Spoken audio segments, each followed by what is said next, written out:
I would not have made it through the canyon without you, without assistance and help from my friends and from people who had been there before, or people that I could lean on like you, who inspired me to continue going on the trail. I don't throw darts at a board. I bet on sure things. Read Sun Tzu, The Art of War. Every battle is won before it's ever fought. Think about it.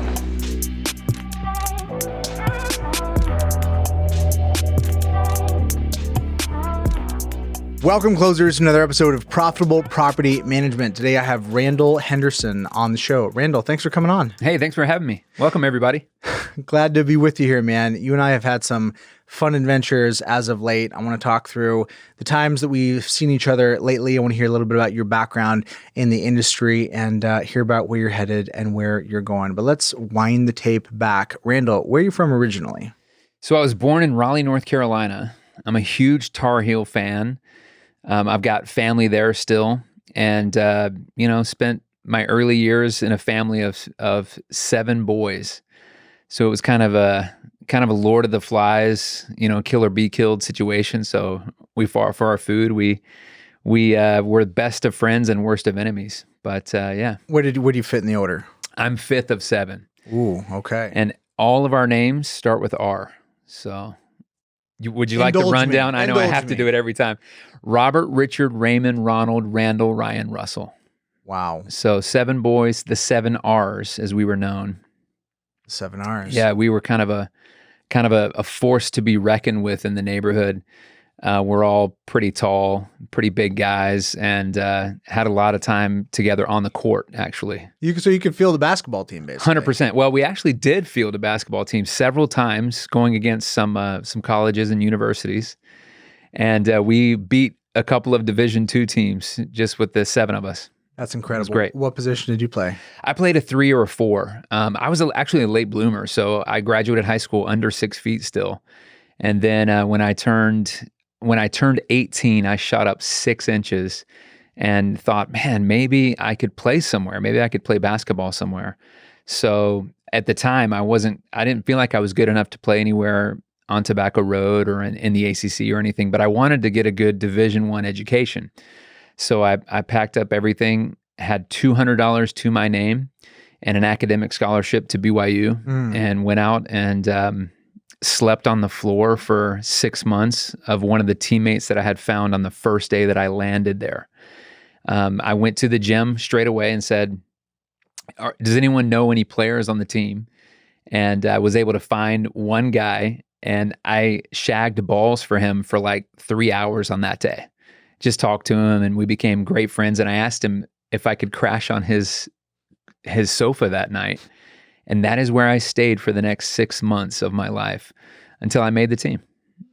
Well, you better hope that's a good friend if you're on somebody's sofa for 6 months. It was a great friend, man, and a great experience. But, the end of the story is not as great because I was a walk-on, I sat the bench, had an amazing experience. 2 semesters in, my scholarship is disappearing because I'm basically a C student at that point. I was spending, 20 plus hours a week working, trying to make my way without debt. And I also was playing basketball 20 to 25 hours a week. So it was just an insane schedule. Something gave way, and it was the schooling. So what happened from there? Did you graduate? Yeah. I had a conversation with my coach, and he said, you know what? I like your work ethic, but you're too damn smart to be playing basketball for a living. You need to focus on school. And so I turned my attention back to re-winning that scholarship, which I did a year later, and then was able to come out of school without debt and a degree in mathematics. Did you have any other friends or anybody else you knew in the area? Not really. That was kind of a big jump going out west, leaving Raleigh all the way to Salt Lake City. But I looked forward to it. It was a big thing. I wanted to kind of make my own way. You can imagine with 6 competitors around me, it was important for me to kind of try to make my own mark and get some distance and separation there. So wouldn't have guessed a degree in mathematics. Was that meant to pivot or segue into something specific? And did you ever use any of it? I actually started out in electrical engineering and then just fell in love with the math side, not so much on the actually applied, but more on just the theory. So I loved the logic that was involved there. There was a right way to do things. And if you could determine the right path to solve a problem, there's just one answer. There's a lot of ways to get it wrong, but there's just one way to get it right. And that was super appealing to me. So I had no plans. In fact, initially I thought maybe I would teach math coming out of school.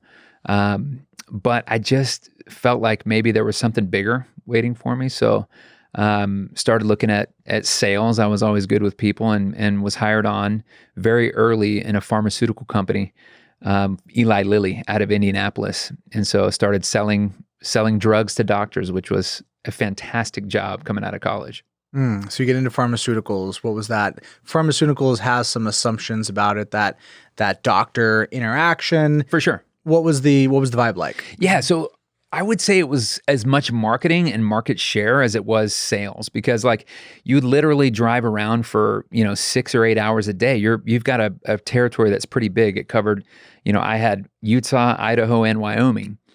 But I would drive around for 8 hours a day for about 3 minutes of FaceTime.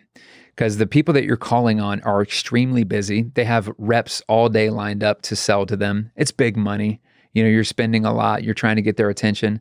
So you really had to learn how to get that market share very, very quickly and segment your patients so that you're just able to just, eat away at that market share and get in their mind that there's a new product or a different product. So I was with Eli Lilly carrying the osteoporosis line of products, which was great for me because it was super nerdy, and I made it a very kind of a goal of mine to know a lot more than the doctors did about bone turnover and fractures and what that looked like. And so my tact was to go in and just kind of share with them the most recent relevant information so that they could make the best decisions.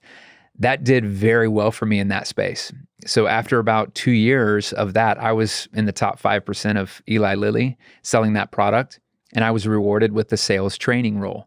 So I got to do that for a little while, and that just suited me really well. It was a great marriage of kind of the nerdiness, that geeking out about a product, and then also kind of the teaching side, which I loved, and the coaching side. So funny story about that, and interrupt me at any time. I was asked to join a new team. So I did well as a sales trainer. So they brought 500 of us into Indianapolis, and they said, hey, we're launching a new product. We're supposed to get our FDA approval in a couple of days, so we can't even tell you what the product is. But, we're going to bring you all in here. We're going to have a private concert with Counting Crows, which in 2006 was like amazing, right? Private concert for 500 of us reps. Still don't know what the product is. The next day we get into a big auditorium. There's a curtain. It finally opens up and I see the word Cialis. And I'm like, what the hell is Cialis? I don't know what this is. I'm trying to read as to whether or not you know what it is, but I found out very quickly it was a competitor to Viagra. Mm-hmm. And I'm like, oh my gosh, I know nothing about this class. Like I don't know these doctors. I'm going to have to call on urologists and others now. So it was a different rotation. It was a different territory. And I was a bit terrified. So like I geeked out, I nerded out, and I learned everything there was possible to know about erectile dysfunction, which, as you might imagine, me at 25, I'm like, I'm going to go and educate these doctors. Well, they don't want to talk about erectile dysfunction. I mean, the 25-year-old? 100%. Yeah. And they considered it a real waste of their time because like no patients are scheduling, visits to a doctor's office for just that. It's almost always like what they call a hand on the door conversation, which is like, oh, doc, by the way, can I get a sample of that Cialis that I saw the commercial on with the people in the bathtub? I'm like, so that was a complete failure for the first quarter. My numbers were bottom 5%, which was a new thing for me. I was really struggling with it. So I thought, man, I've got to change something. I can't continue to do this. And so I did notice because they kit you out in like everything branded Cialis. I mean, it's just like, ridiculous. I mean, I'm getting approached in parking lots, for samples all the time. Wow. At least once a day. Wow. Right. And then like all of the nurses and the staff, they know what Cialis is. So they're like, every time there was like a snicker and a laugh. And That's hilarious. and so I saw that and I'm like, you know what, maybe that's my end. Maybe I can embrace the comedy of this drug. So I studied like every available joke that I could find on the internet, and I learned hundreds of erectile dysfunction jokes. Wow.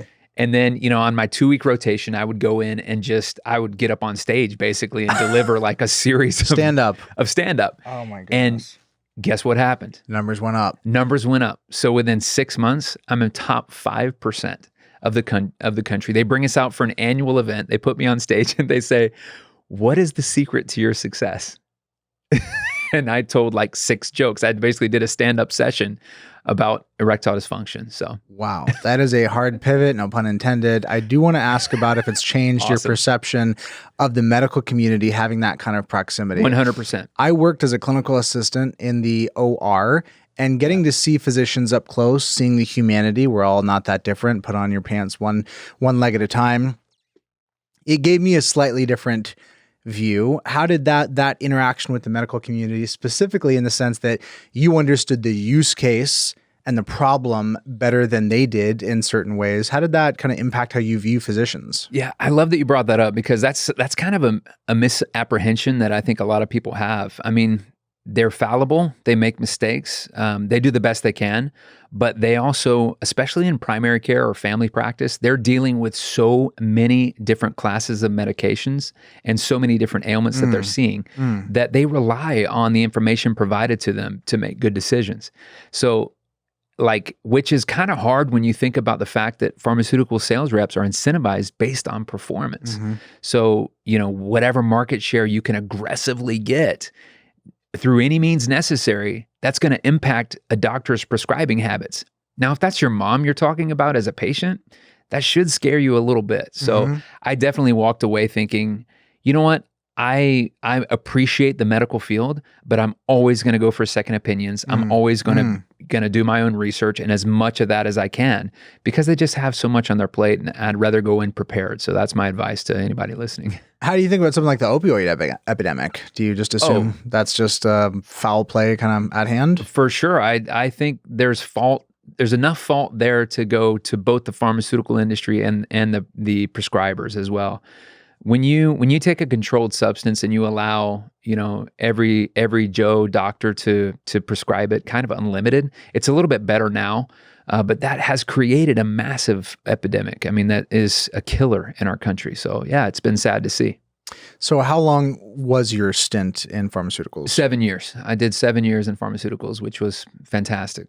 I assume the money was good. What got you out of it? The money was great. The money was so great that I lived on about a quarter of my income and plowed every other dollar into real estate investing starting in 2002. Beautiful. So I bought my first condo, and then after 6 years, I had an additional 19 properties that I personally owned in Denver and in Park City and in Salt Lake City. And over time, and I was doing all of these mostly as short-term rental in a high-end condo market. Over time, I realized that, man, that business is taking over. And it's also my occupancy rate was super high as compared to other people in the industry.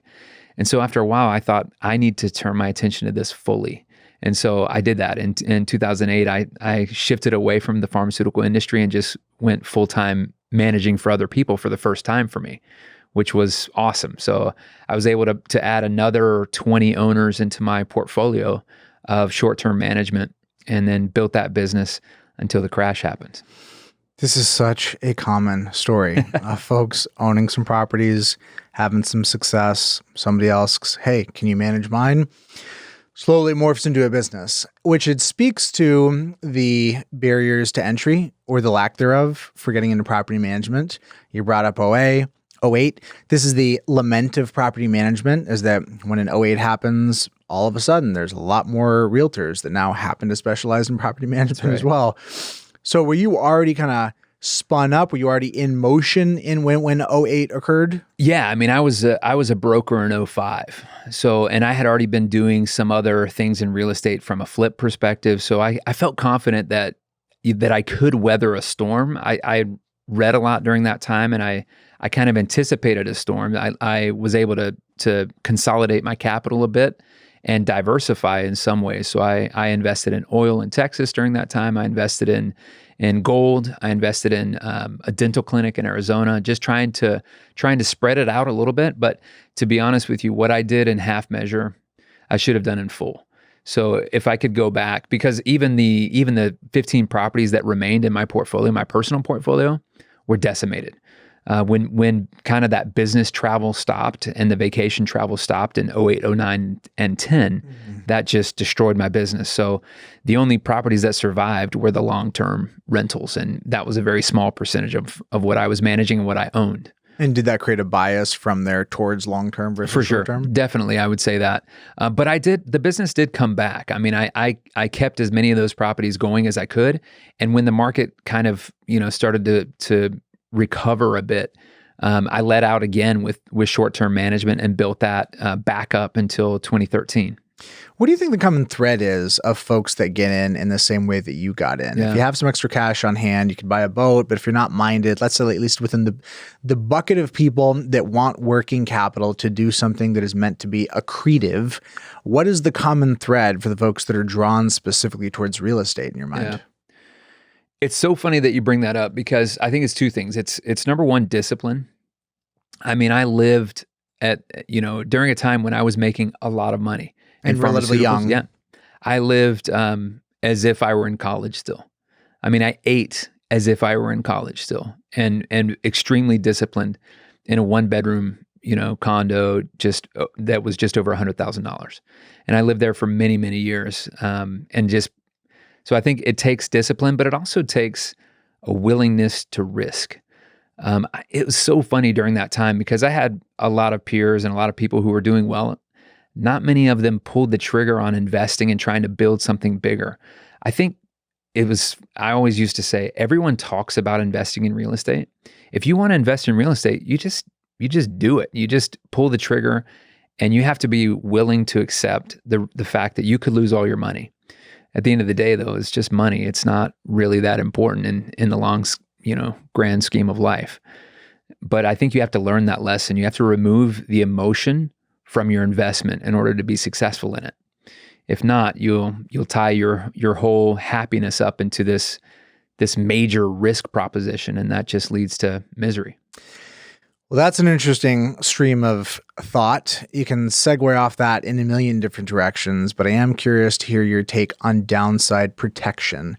If a floor can be established, the way that you relate to your upside opportunities is a little bit different. If you know that the worst thing that can happen, that your fallback is safe housing and having food on the table, maybe you're willing to take a few more risks. How do you think about, for an investor, kind of that floor fallback and how it changes the psychology of the opportunities you explore from there? Yeah, that's a good question. So if you would have asked me that question 10 years ago, I would have said that I'm going to leverage everything, because if I lose everything, who cares? I have the skills and the knowledge to rebuild. And I think a lot of investors feel that way. However, in the recent, I would say the last 10 years, I've kind of taken a position of, look, it is much more a secure blanket to have your primary residence paid off as quickly as possible. You can leverage your investments to the hilt. And I think that's a good strategy. And that helps you to kind of grow and use the power of money.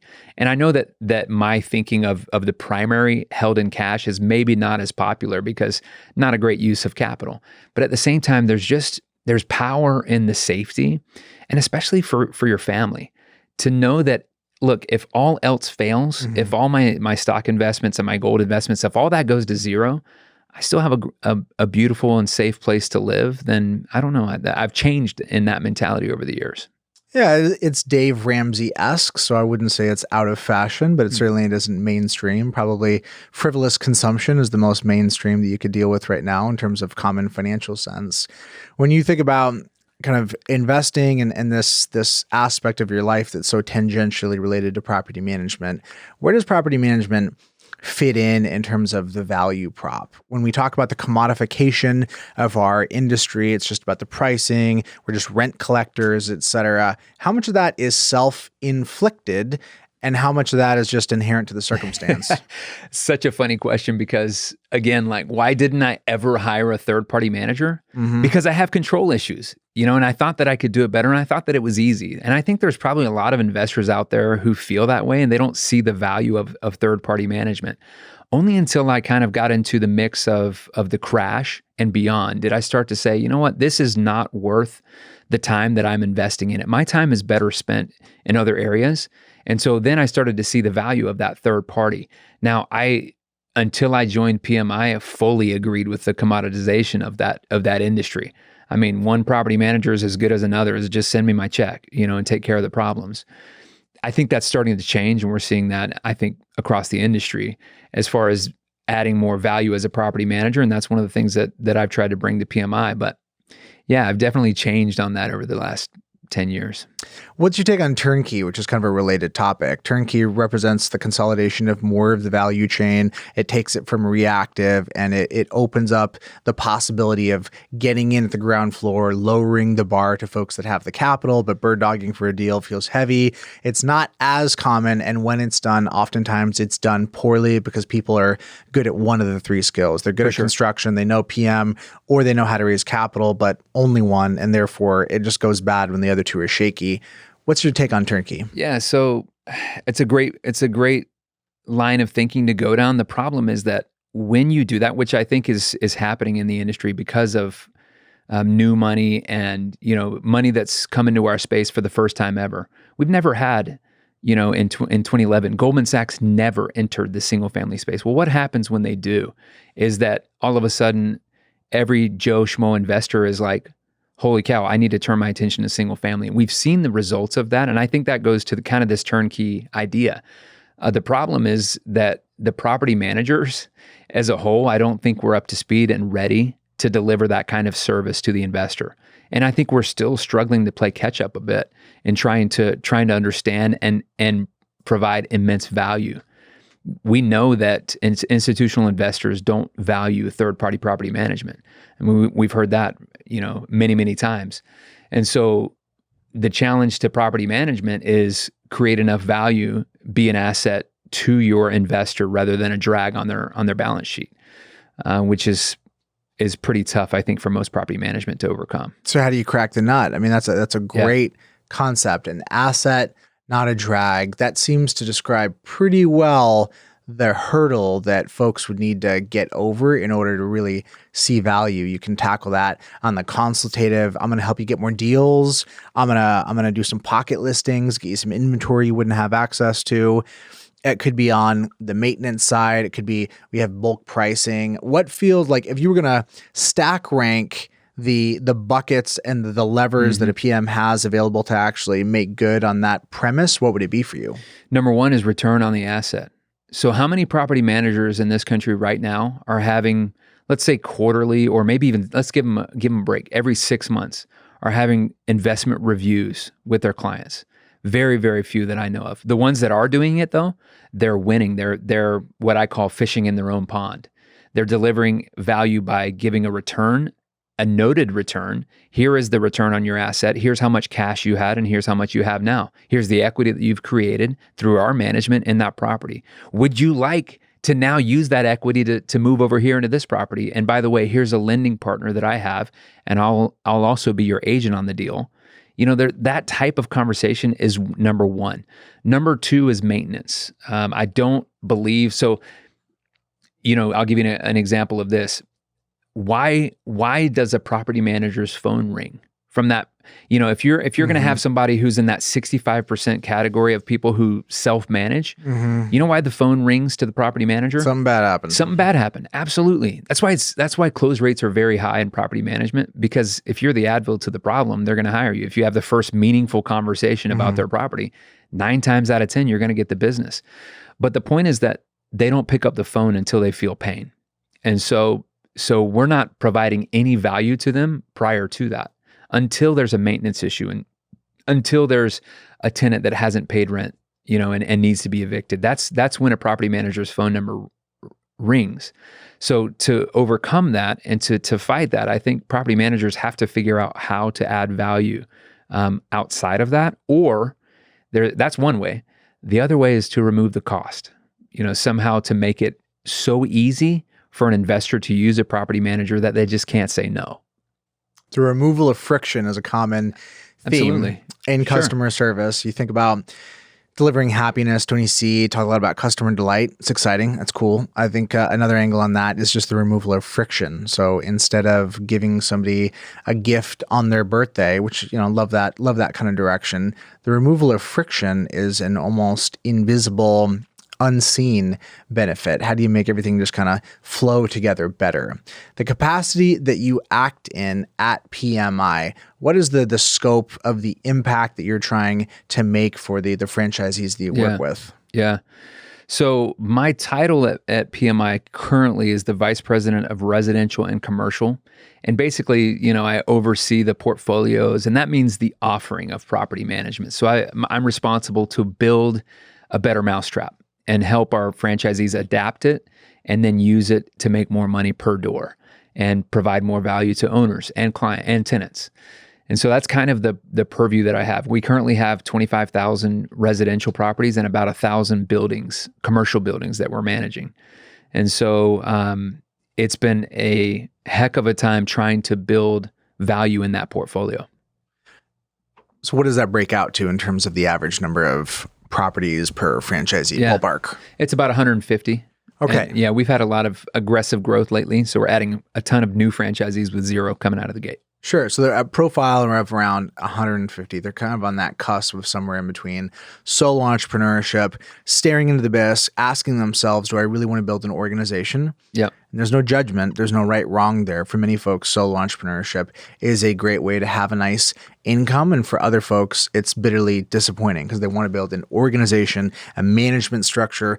I'm curious on the kind of disclosure that you give and the conversation that you feel is appropriate to help somebody navigate the types of decisions and sacrifices and skills that they're going to have to build to go from solopreneur, operator, do it all yourself, as opposed to building an organization. Yeah. So we segment it even more detailed than just solo entrepreneur. So we have what's called a startup franchisee, and that's someone who's making anywhere from $0 to $3,000 a month in recurring revenue.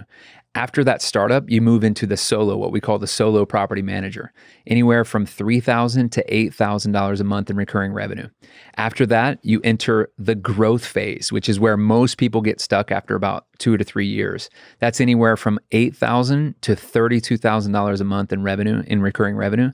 And then after that is the strategic investor, the strategic property manager, $32,000 plus.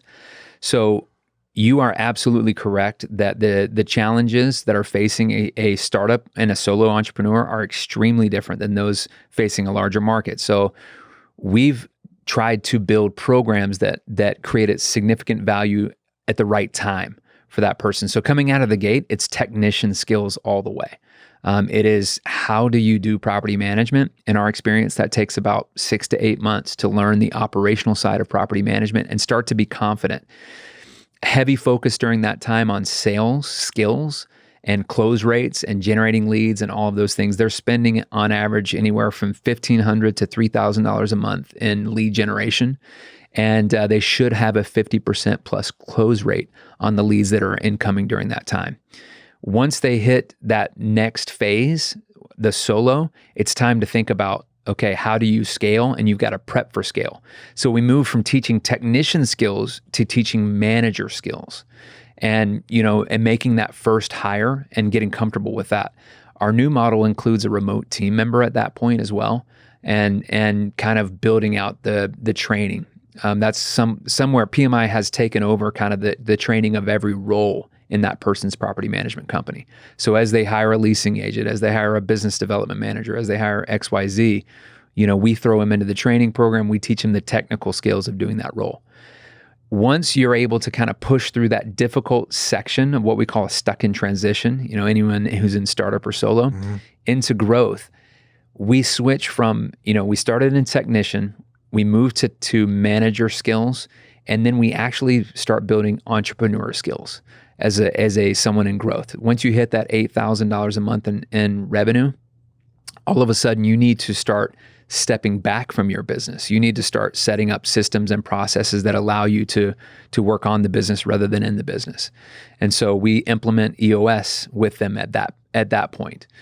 We work through, how that skill transfer works and how they should be aligning their company to grow. And then those that can succeed, make it into strategic, and then it's heavy EOS. It's a full EOS implementation at that point.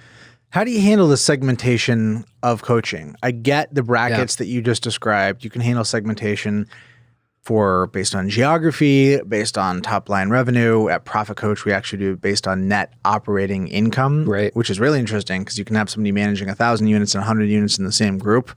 That gets a little awkward. How do you guys handle the assignment of coaches based on segmentation? Yeah, so it's geographical right now, and this is a pretty new model for us. I mean, we launched the franchise business coach model only about 18 months ago, and we've hired now I want to say 8 franchise business coaches that are across different regions. We found that to be effective because in property management you will see significant differences in Washington compared to California compared to Florida, and so it makes sense to have regionally based franchise business coaches. Now, I will say this: there's a bit of a segmentation that happens on both the region, but also on the size of business, because the franchise business coaches that we're hiring, they are experienced in dealing with small to mid-sized companies. Once they kind of reach into that strategic level, we're not providing as much value anymore. And so we've elevated the support and the coaching at that point to my level. For those companies. So for example, right now I've got between 25 and 35 companies that I work with that are in that strategic group in residential management. And so we work on much higher level things. We have group calls together. We start to attack some of the bigger issues that they're having in their companies. Let's talk about some of those bigger issues. You and I mentioned offline before we started, disruption and changes in the industry. There's outside capital coming in, there's changes, there's technology. Sometimes there can be like some whiplash for smaller operators for sure, that just want to be good at their job. They want to be great at property management and deliver a good service. Yeah. And it's a little bit of a buzzkill to have all these external factors coming in, including the eviction moratorium. There's a lot flying at the small independent property management company. What do you see changing in the landscape, and what do you see staying the same? Well, that's a huge question. I think at a high level, again, you have to go back to understanding that the industry is changing very rapidly. So I think I said this yesterday, but if the industry is changing faster than your company is, you won't be in business much longer because you're not adjusting to what's coming and what's happening. So from a high level, it's a strength and a weakness to be at PMI in some ways because we do have so many new property managers, but at the same time, we have 340 companies on the ground who are gathering intel and gathering data of what's happening in their local markets. I think in the future, though, we are seeing the investor profile change. And you have the 35%, which when I say the 35%, I'm talking about of those properties that are managed, that are investment properties in the United States where the management is third party. The other 65%, the big blue ocean that we always talk about, is self-managed investors. So if you look at technology and the way single-family residential has gone mainstream for investing, which segment do you think will grow? The segment who will hire a property manager or the segment who will self-manage? In my mind and in our strategy, it's the segment who will self-manage. And so if we want to stop fighting over the 35%, we need to find a way to get in front of and speak to the 65%.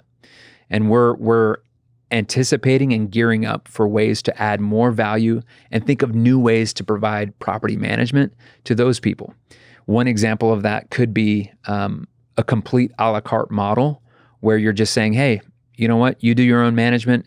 We're here for the eviction when you need us. We're here for the maintenance when you need us. And I feel like, again, I've hammered on those two earlier. Those are the two big areas of value add that an individual property or individual investor They don't have access to the maintenance lists that a property manager does, a vetted, insured, people that they have trust and confidence in. And they don't know how to handle evictions. So that's a unique attribute that we have. So the question is, where do you find those 65%? Because they're not the ones calling you. So how do you find them? And that's kind of what we're brainstorming and what we're working through now is how to get in front of them. Where are they? Well, they're on their phones.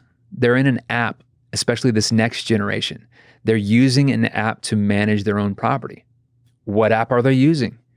Would it be possible to find a partnership with one of those apps to give them access to be able to click on the PMI shield inside of that app just in case they need a la carte management, just in case they need eviction or, maintenance services? Hey, here's PMI's recommended maintenance vendor list, right? For that market. That's the huge advantage of having the boots on the ground that we do at PMI is that we're in so many markets now. We have this massive vendor list. That's valuable information. Randall, what's interesting is as you talk about this and you talk DIY, you're getting closer to the B2C side of the industry. Our world, it's B2B. It really is. PM, it is. Now, on that B2C side, you have a lot of excitement and you have some vendors that sit on both sides. Yeah. I observe a little bit of ill will, dare I say, from some PMs that look at vendors that are serving both the professional property manager and direct to consumer, as opposed to only serving and enabling the professional property manager. Maybe they feel like there's a bit of an end run, but there is a lot of interest and a lot of money to be had in the direct to consumer model. Think about companies like Cozy, Avail, Tenant Cloud, all of these softwares. When you go to the homepage, they make you feel like, well, how hard is it? Yeah. I mean, you get the impression of like, well, they have all the tools. It's a tool. That's the job, is basically a tool. And you're highlighting the places that clearly and obviously a tool cannot facilitate. A tool is never going to be able to evict someone without, there being risk to you. A tool is never going to be able to comprehensively deal with maintenance jobs. I think nuance is a big part of the work here. An example that comes to mind is I recall talking to a property manager that was working with a maintenance vendor. And I'd heard some negative feedback about the maintenance vendor, and they said, actually, I think they're great. What we realized is when we stopped giving them 100% of work orders and we started only giving them 90, 80% and clawing back that 10% where we could have reasonably predicted in advance that type of job and the associated complexity wasn't likely to go well, then we were really happy with what they did for the other 70%. Nuance is kind of the whole game, and that's what you're getting at here. A lot of these DIY folks can do many of the basics, but there are some situations that they can't. Now, is the point that you're making, or is your premise here that there's money to be made in an a la carte model, or that rather that a la carte can be a stair step to full service management? No, I think that's limited thinking, because you're always going to have the people that do not want to pay for the property management. I was one myself. Right? I didn't even think of hiring a third-party property manager because it's not that hard. At least that's what I thought. Most of the time. Right. Most of the time it's not. So why would I hire a property manager third party when it's easy most of the time? When it gets hard, I would love to have a property manager on speed dial who can help me with the problems that come up. Probably at a premium. Right. Absolutely. So I think there is room, and a la carte is just one idea. It's just one way to think of a new and different way to do business as a property manager. But I mean, this is going to be a huge comparison here, and I don't want to be too far and too ridiculous. But 10 years ago, if you had a room of 500 people and you asked them to raise their hand of who rode in a taxi in the past year, you would get very few hands up. And then you ask who rode in an Uber in the past year, you'd get every hand up. So the landscape has changed. It's about something going mainstream and then reacting and responding, rather than, so an entire market was created because someone was innovative in the space. And I think true innovation, or true thinking about the business different, can create another market for us if we can think that way. If you can't beat them, join them. Find another way to get creative and work with the DIYs. Okay, I'm picking up what you're laying down, but like you said, a million different ways to skin a cat. Let's hone in on the tech piece, which is tied in, right? All of this, these hairy tasks, maintenance being a great example, there is a lot of money and a lot of tech being thrown For sure. at maintenance with the hope of making that go away. What technology plays are of interest to you? What do you see that's exciting? What are you willing to lean on? There's novelty, and then there's something you're willing to put some weight on, and that's when things get real. Yeah, we're struggling with that, to be quite honest with you. I mean, we have, I think I mentioned this, but we have a tech stack that is 14 deep right now. 14 different tech providers. I mean, that is way too many to do that. And we're doing that to try to create a unique experience in property management. But the reality is that, everyone is trying to create that same experience, and we're all kind of like, running together as a pack. I think to truly get out in front, there's going to have to be some new piece of disruptive technology. And I don't know what that looks like, but I would like to be a part of it. And so I would like to put it out there, that, hey, we are open to exploring and looking at new ways of doing business. Anyone who's listening, reach out to us. We're thinking about these things all the time. And so, on the maintenance side specifically, it's a big struggle, right? It seems like it should be easy to tie all of that together, all of the communication, all of the billing, everything all together into one place. And yet it takes, 4 vendors, 4 technology pieces to do that right. I mean, that's unbelievable. So I feel that same way about leasing. I feel that same way about screening. I mean, everything is just way over the top complex. It's the reason why we went to a workflow automation to try to unify those things and create consistency in the model. But even within the workflow steps, so let's say in leasing, or I'll stay in maintenance. In maintenance, I think we have a workflow process that is 37 steps and involves 4 different vendors just to create that experience. That's just too much for me. Well, that's interesting. I hear the plea. You're kind of like putting it out there to the universe. Let someone bring this and deliver. Well, we're not a technology company. I know a lot of bigger and property management say we're a property technology company. We're not. We're at PMI. We're a services business. We're trying to tech-enabled service business. Right. We're trying to get a great customer experience, and we're trying to create assets. We're trying to do the 2 cores of property management in our minds. Number 1, maximize owner revenue. Number 2, preserve the asset. That is our 2 goals at PMI. And so nowhere in there is create a technology platform that we can then, do what with, or create it. Like, there are smarter people than me who are working on that every day. So as a discriminating consumer, a bit of a connoisseur, if you will, of tech in this space, I see that you're not just jumping on the next bandwagon. No. What is your experience of what it's like working with smaller players where there's more flexibility at the scale that you're at? You can put a little weight on that, get a little movement, get a little favor treatment, as opposed to the other end of the spectrum, some of the larger players where, dare I say, even at your scale, there's probably some likelihood in which it may feel like being a tick on a dog's back, and there's just not a whole lot of ability to turn the ship. And I don't like saying that, but that is what I make up, or kind of how I experience some of the really large vendors in multiple verticals. Yeah. And furthermore, the norms in this industry are unique. I gotta say, the norms are unique. There is some indulgence around a premise, like, for example, I could give you access to your data, but I don't have to. That's right. There's no pressure. Yeah. Nobody else is going to do it. That's a unique characteristic and feature of this industry, which I think most people don't love. What's your experience working with smaller and larger vendors, pros and cons? Yeah. So you make a great point, because I think for the first time, PMI is starting to get a little bit of looks from some of the bigger providers of tech in the multifamily space. I'll give you an example of that with one vendor that has now entered into a relationship with us currently, and that's Conservice, which is a utility billing company, typically only in the multifamily space. And you want to talk about a tick on a dog's back? Greystar has 800,000 properties that they're managing. We're at 25,000. Right? We are nothing compared to them, but it has been nice to start to attract some of the services that have been provided for years and years on the multifamily side are just now making their way into single family, which blows my mind. But it's been extremely frustrating on the flip side, addressing what you brought up around access to data. For example, how do you run a business without a good BI tool? You can't, especially not a company that is larger than 5 people. You need business intelligence and try integrating that with any of the current options that are on the market today for property management, and you just run into a brick wall. I mean, we crashed the servers. PMI crashed the servers of one of the biggest players on the single family software side because of just trying to get reports out, right? We didn't realize this, but we had stacked, we couldn't API in, couldn't build that, right? So we had to export reports. A steady stream. Every night, yeah. And so unbeknownst to us, the first time it was run, completely shut down everything for 12 hours at that company.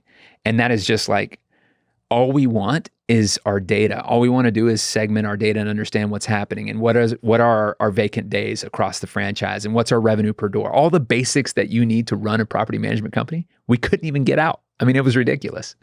So it's incredibly frustrating. And it's one of the reasons why I don't feel like this current crop of software companies that we talk about all the time are the solution for the future of property management core software. I'm not talking about some of these, maintenance vendors and other people who I do believe are very innovative in the space. I'm talking about the core people that you hear about in property management software. We need to level up. We need a new player. We need new blood. We need someone who thinks differently about the space. And I'm sure there's many vendors thinking right now, he's talking about me, I hope. Well, this is me handing you a magic wand. If you're going to wave the magic wand broadly, what would you like to see if there was a big shift and change in the technological landscape? Is it open APIs, data portability? Is it features that don't exist? Is it consolidation where instead of 14, it's one vendor? What is it? Yeah. Yes, and yes, I think. You have to have consolidation of some kind, but you also still have to have flexibility because there are going to be one-off pieces of data that you want. So absolutely, a wide open API and a commitment to build. A commitment to build for players who are in the single family space. That's what it's going to take, I think, for someone to break through. And there are some up and coming players in that space that are very interesting. And so we're kind of excited to explore those potential opportunities for us. Love talking tech. It's in my DNA. I also love talking people, sometimes even more so. Tell me what the lessons you've learned. What's it look like as a people manager? You obviously have that people bent. You've been in sales previously. I like the phrase that the strength of the owner is the weakness of the business. That's a poundism from my partner, Jeremy, former partner, Jeremy. And it basically just means that the thing that you're really good at and that you intuit oftentimes is harder to transfer because you're just good at it. You're not like thinking about it. You just do it well. What skills have you been strong at that you've really had to flex up to learn how to train and communicate didactically to others? That is a very tough question because it's funny. A lot of people look at PMI and they think, oh my gosh, 25,000 properties. That's so many properties. But the reality is on the franchisor side, our interest in a franchisee's business is to grow and support them. We are not managing from corporate, from Utah, 25,000 doors. I'm managing 340 or 350 franchises and trying to inspire and lead them and get a few pennies on each dollar that they make, right? So that is the business that I'm in. So when you talk about, big company versus small company, and that's where I go to on kind of leading into that strength and weakness discussion, it has been a challenge for us to transfer the strengths at our company and create people who also exhibit those and can build. So for example, I've always loved teaching. I'm a great teacher, which has boded well for the early stages of PMI's growth. But now we're struggling because the education is now, 5-6 years old, and I don't have the time or the ability to go back and redo it. And so it's just a struggle. So I feel the pain in your statement. We also have the same thing with our CEO, Steve Hart. Just an incredible visionary, still doing the sales for each franchise, which may surprise people, right? He's still the one who is interviewing each new candidate and talking them through their business plan and kind of giving them a vision of where they could be. And I think that's in some ways limited our ability to scale.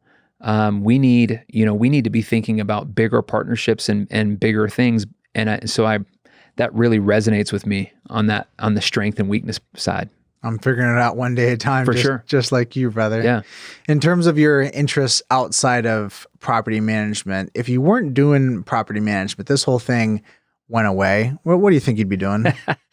I think about that often. I get a lot of satisfaction from coaching, from teaching, but I also love building. I love being an entrepreneur. It's the reason why I've stayed at PMI. I mean, I was on my own for a lot of years before rejoining the corporate world, selling off my businesses in 2013, and then joining PMI. And so I was worried that I would lose kind of that entrepreneurial opportunity. It's been quite the opposite. Being able to work with individual companies and help them succeed, help build them up as entrepreneurs and transfer that skill to them has really buoyed me. So if I could find another job where I was still able to transfer knowledge and to teach, I mean, at the end of the day, like, I think the math teacher is still inside of me. I really do. Like, I it's funny, in 2013, when I did sell my businesses, I was like looking around trying to decide what to do. I applied for a high school teaching position before I found the opportunity at PMI. Wow. So that was, I'm kind of always drawn to that level, just that teacher-student interaction, the light that comes on when you see someone learn something. It's really cool. I just love it. Tell me one story about one franchisee where you had the pleasure of seeing and facilitating a huge amount of growth. Yeah, there are so many, because all types buy a franchise. And, you have to be careful when you're screening potential franchisees that you don't prejudge them. I'll give you an example. I mean, we sold a franchise to someone in Texas, to an older gentleman, a gentleman who had a career, and so I'm thinking the hustle and bustle of what it takes to build a new business. I'm not sure if this guy is going to be able to do it, and he struggled out of the gate. So we still sell the franchise to him because of his passion and his dream of doing this, even at an advanced age. But watching him struggle was extremely tough. I mean, I build such a close relationship with these people, and I know you understand that from like a coaching perspective, what that means. So when you see them struggle and fail, which he did for a full year, I think he had 7 properties after 1 year, and I was like, had so many tough conversations with him about, is this really what you want to do? And at the end of the day, he said, Randall, I poured my savings into this. It's this or nothing. And so those calls are, they wake you up and you think, okay, what are we going to do next? What is the next thing we're going to work on together? He started to get some run. He started to change the way he was talking.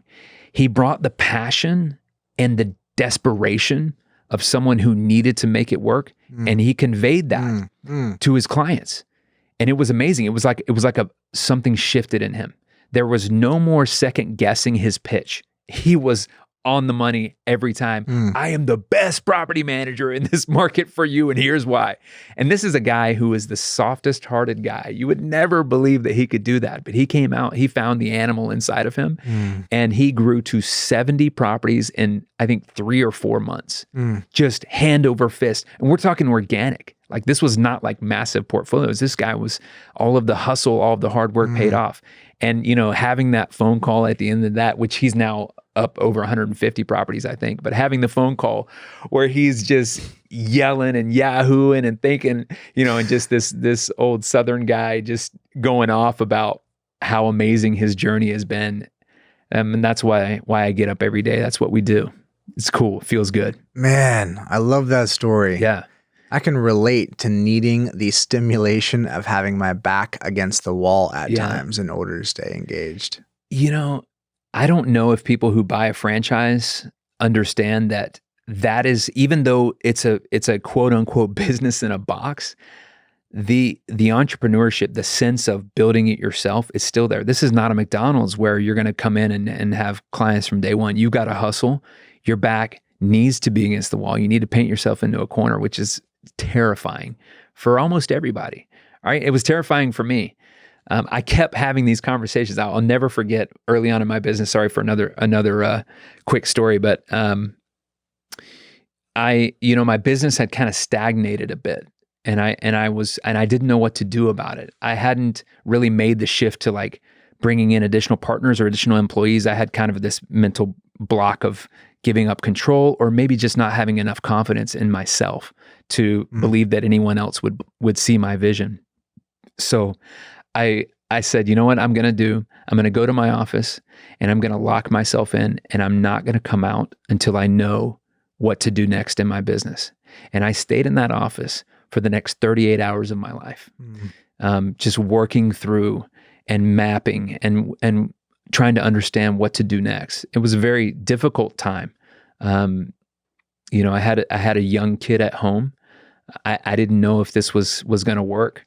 But I came out of there with a new constitution, if you will, with a new plan, one that, you know, immediately took impact, which again floored me. I'm like, I kind of felt like this was a willpower problem. This was just, you know, I needed to be in that corner. I needed to lock myself in that room until I could, you know, and quite honestly, I could face my wife and my daughter and say, it's okay.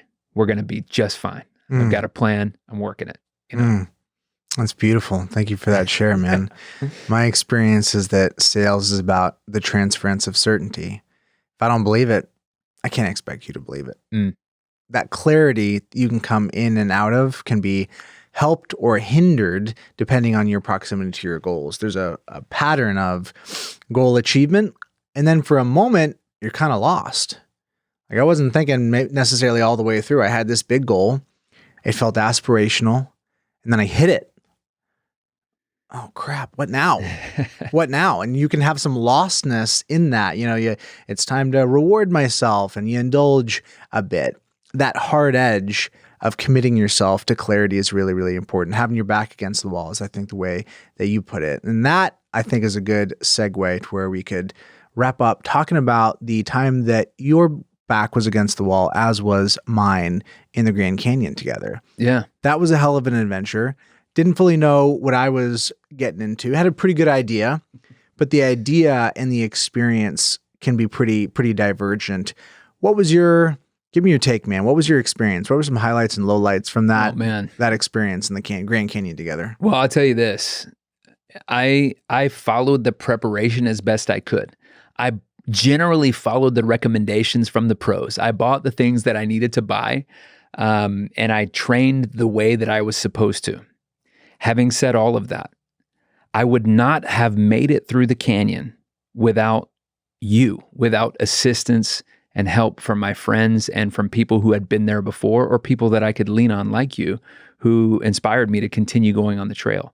And that's something I just want to note. In spite of the preparation, in spite of all I did, I would have failed without adjustments along the way, which I made an adjustment halfway through the day of my salt intake. I hadn't thought that I really needed the salt pills, right? I had food that had the right mix, I thought, which by the way ran out 12 hours into the hike. And so, you know, and it's kind of been a lesson for me, of the power of a group, the power, you know, the old African saying of you go faster alone, but if you want to go far, you go together. And I feel like on that trip, that lesson was made crystal clear to me. But again, I do want to call you out in particular because I didn't know you very well. I had seen you speak on stage several times. I've seen you teach. And so to see you in a different environment, and to watch your, you know, we had a joke. I hope you've mentioned it on the show before, but like one step at a time. That was your mantra for the day. Every time somebody asks you, because you're literally limping along. I mean, literally, I think halfway through the day. My feet got shredded by halfway through, yeah. Limping along, and everyone is checking in with you. Hey, Jordan, how you doing, man? How's it going? Jordan's over there, one step at a time. I'm doing great, one step at a time. And it was the positivity. It was inspiring, man. You set the pace for us for the last, 6 hours of the adventure, and would not have been able to do it without that. So that was a big lesson for me. No matter how much you prepare, no matter what you do, you will fail without adjustments on the trail and without people to help you along the way. Man, I love that share, and it's such a good inverse fit for mine. This is very yin and yang. My share is somewhat the opposite. My share was I was relying on will 100% of the time. I felt undertrained. I felt under-equipped. Randall, it was a kind of a sick joke at the very, very end when I turned on my headlamp. And I had this moment of thinking, I am the worst kind of consumer that pays for something cheap thinking I'm saving money. Because I turned on a 99-cent LED headlamp that I bought from Walmart the night before thinking, I'm no schlub. I'm going to finish before nightfall. I won't need this. And when I turned it on, Randall, that got me about 6 inches of visibility. I remember. In front of my face. I remember. We had to position somebody who had a brighter light right behind you. Exactly. So my level of prep ahead of time was inadequate. And that was a great reflection. That was overconfidence. That was, something along the lines of like, I'm young, I can do it. I can lean on my will. And boy, that was a great reflection, because you know what? I enjoy leaning on my will. My will is strong, but that didn't justify the lack of preparation. And I felt some guilt because I was with other people that I asked to come. And so there was a reflection there for me of, did I prepare? Did I put in the work in advance to be as prepared as I could have? And the answer was no. That was a great lesson and a profound reflection for me. So yes, we finished together.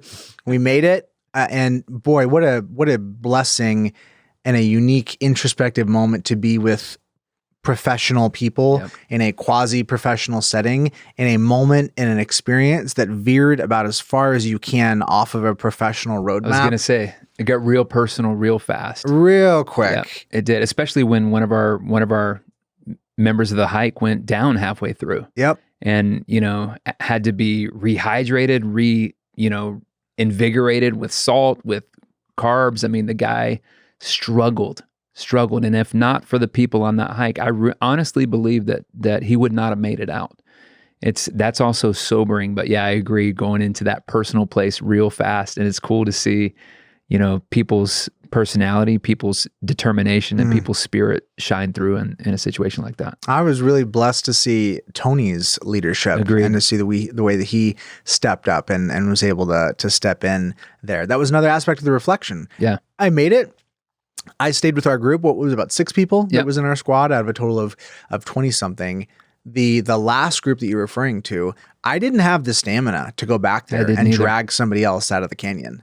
That's a pretty serious feeling, You go into a casual social interaction, and now you have the possibility that something profoundly bad, potentially including death, could happen, and you're not going to be able to help that person because of your own physical limitations. That's a mind trip. In what other circumstance could you witness something that crazy and horrible happening to someone and walk away? Yep.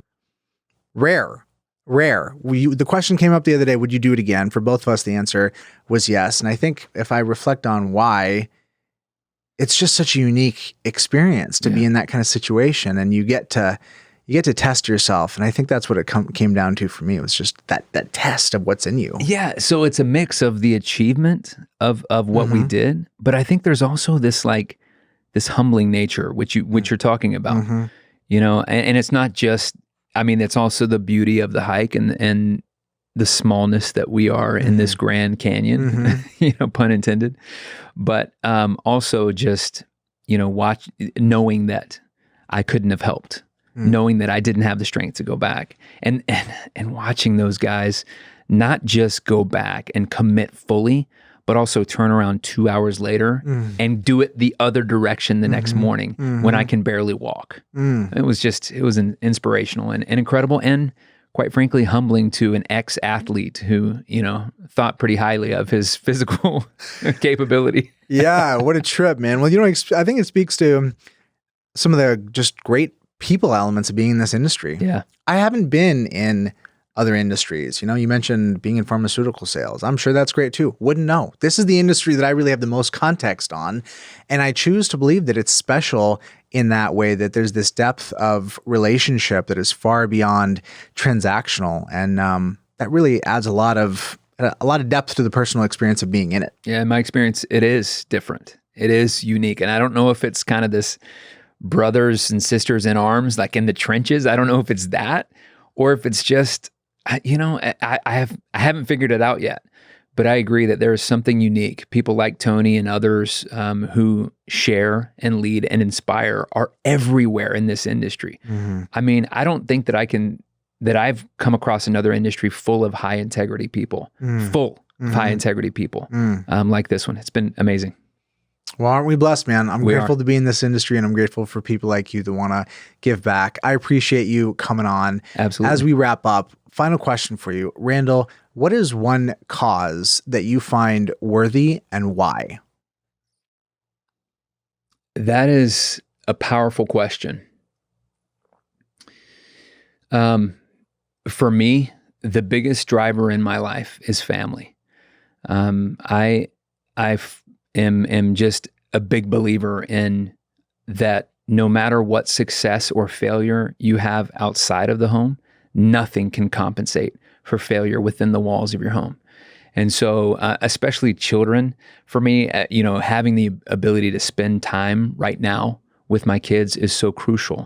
Every day should be a gift and a treasure, and we need to spend as much time with them as possible. I know it's not, and when you look at like children generally, they just have a soft place in my heart. So anytime I see children struggling or hurt or fighting something, that tugs me, man. That's where my heart is. I love the kids. Beautiful. Thank you for that share, man. Yeah. We'll leave it there. Thank you. You are an inspiration, and I appreciate what you have brought to our industry. So thank you. Thanks for being one of those high integrity people that I look up to. It's a pleasure. Until next time. Jordan here asking you, what do you got? What is a question you want to ask me? Can you stump me? Can you throw me something hard, perplexing, vexing, something you feel tied up in knots with? Throw it at me. I'll do my best to try and answer that question, to dissect it, to parse out the nuance and maybe help you get a bit more clarity. I'm looking for questions as the basis for creating content, and you're looking for answers as the basis for clarity. And wouldn't it be perfect if those two things matched up? Drop a comment, send me an email, jordan@leadsimple.com. Let's stay in the conversation. Peace.